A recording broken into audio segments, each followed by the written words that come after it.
दोस्तों, हम में से अगर ज्यादातर लोगों को मैं पूछूं कि आप कहाँ पे अपना पैसा निवेश करना चाहेंगे, तो ज्यादातर लोगों का आंसर होगा फिक्स्ड डिपॉजिट। क्योंकि दोस्तों हम बचपन से यही सुनते आ रहे हैं कि फिक्स्ड डिपॉजिट एक बेटर ऑप्शन है, यहाँ पे पैसा सिक्योर रहता है, 10 साल में 2 गुना हो जाता है, वगैरह वगैरह। पर दोस्तों, क्या आपको पता है कि अगर थोड़ा सा आप अपना दिमाग का इस्तेमाल करें, थोड़ा सा अगर आप फाइनेंस के ऊपर नॉलेज रखते हैं, तो इसी पैसे को अच्छी तरह से आप ग्रो कर सकते हैं, बस थोड़ा सा ट्रिक अप्लाई करके। दोस्तों, आज की इस वीडियो में हम एक रूल की बात करेंगे जिसका नाम है दोस्तों 70-30 रूल। अब इस रूल के हिसाब से आप किस तरह से अपने फिक्स्ड डिपॉजिट के ऊपर अच्छा खासा बेटर रिटर्न जनरेट कर सकते हैं, उसके बारे में इस वीडियो में हम बात करेंगे।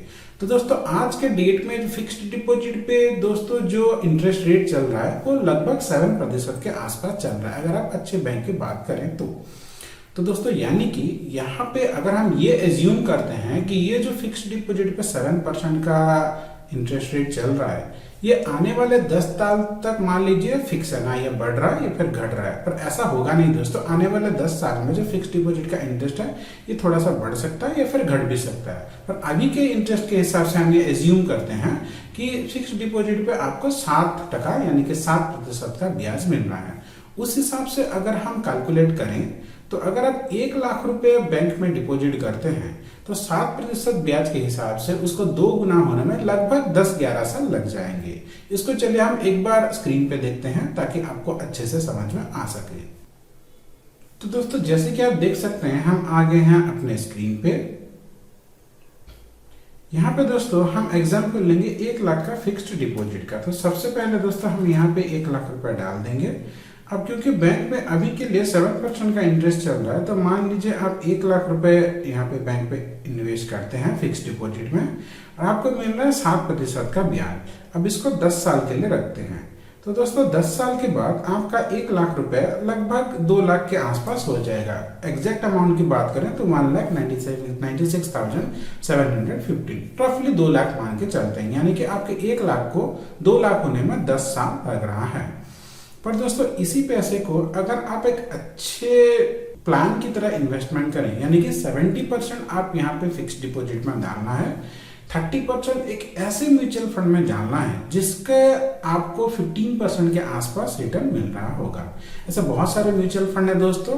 रिसेंटली अभी हमने एक वीडियो बनाया है एक ऐसा म्यूचुअल फंड जिसका over a long period of time इसका ट्रैक रिकॉर्ड 15-16% यहाँ पे आपको आराम से मिल जाता है।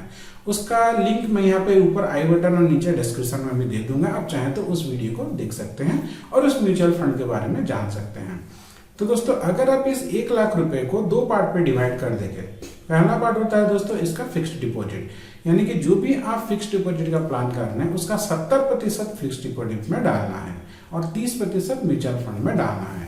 तो चलिए इसको एक बार कैलकुलेट करके देखते हैं। अगर इसका 70% में म्यूचुअल फंड अगर यहाँ पे फिक्स्ड डिपॉजिट में डालूं तो 70,000 रुपए अगर मैं 10 साल के लिए 7% ब्याज के हिसाब से म्यूचुअल फंड में डालता हूँ तो मेरा 70,000 बढ़ के हो जाता है दोस्तों 1,37,701 रुपीज।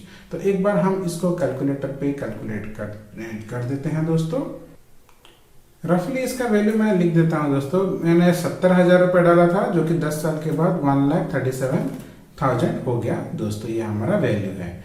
अब दोस्तों, अगर बाकी का जो 30,000 रुपए है, 30,000 रुपए को मैं एक ऐसे म्यूचुअल फंड में निवेश करता हूं जो कि सालाना मुझे 15% ब्याज के हिसाब से मुझे रिटर्न दे, तो दोस्तों यहाँ पे अगर मैं इसको जैसे ही 15% कर देता हूँ दोस्तों, जैसे कि आप देख सकते हैं, अगर मैं इसको जैसे ही 15% कर देता हूँ और 10 साल में यही मेरा 30,000 रुपये बढ़ के हो जाता है दोस्तों लगभग 1,21,000 रुपए। तो यहाँ पे आ जाता है दोस्तों, यहाँ पे मैं प्लस कर दूंगा 1,21,000 रुपए, तो दोनों मिलके हो जाता है दोस्तों जैसे कि आप देख सकते हैं 2,58,000 रुपीज। तो दोस्तों, पहले में जब आप डायरेक्ट फिक्स डिपॉजिट करते थे आपको मिल रहा था 1 लाख का 2 लाख रुपए, अभी आपको मिल रहा है दोस्तों 1 लाख का 2.5 लाख रुपए। अब आपके दिमाग में एक क्वेश्चन आ सकता है कि अगर म्यूचुअल फंड में इतना ज्यादा बेटर रिटर्न देता है तो क्यों ना हम अपने सारा का सारा पैसा को म्यूचुअल फंड में डाल दें। तो मैं आपको ऐसा सजेशन कभी भी नहीं दूंगा, क्योंकि दोस्तों बात यह है कि जहां पे आपको जितना ज्यादा रिटर्न मिल रहे वहां पे उतना थोड़ा बहुत रिस्क तो रहता ही है। दूसरा म्यूचुअल फंड होता है जो मार्केट के अधीन होता है दोस्तों, इसमें कभी आपको बहुत ज़्यादा रिटर्न मिलता है, इसमें कभी आपको थोड़ा सा लॉस होने के भी चांसेस हैं। तो अगर आप यहाँ पे 30,000 डिपॉजिट करेंगे, इन्वेस्ट करेंगे, तो आपको रिटर्न तो बहुत अच्छा मिलेगा दोस्तों। पर मान लीजिए 10 साल में, 10वें साल या फिर 9वें साल में मान लीजिए मार्केट का कंडीशन ठीक नहीं है, तो वहाँ पे आपका रिटर्न थोड़ा कम होने के भी चांसेस हैं। तो आप जितना ज़्यादा यहाँ पे इन्वेस्टमेंट करेंगे दोस्तों, उतना ज़्यादा आपको बेनिफिट होने के साथ साथ उतना थोड़ा सा रिस्क फैक्टर भी इन्वॉल्व रहता है दोस्तों। तो इसलिए 30% के हिसाब से, रूल के हिसाब से दोस्तों, आपको एक बेटर रिटर्न मिल सकता है। आशा करता हूँ आज का एक छोटा सा वीडियो आपको अच्छा लगा होगा, आपका दिन मंगलमय हो। धन्यवाद दोस्तों।